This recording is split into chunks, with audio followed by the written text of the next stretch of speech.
Isang kobra ang natagpuan sa isang bahay sa San Fernando, Pampanga.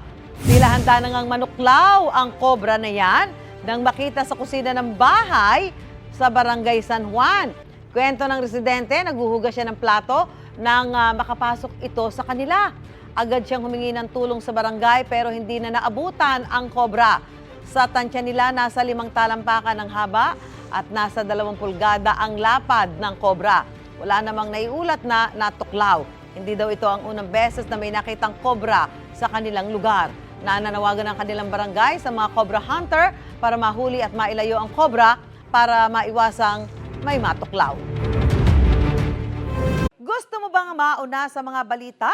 Mag-subscribe na sa GMA Integrated News sa YouTube at tumutok sa unang balita.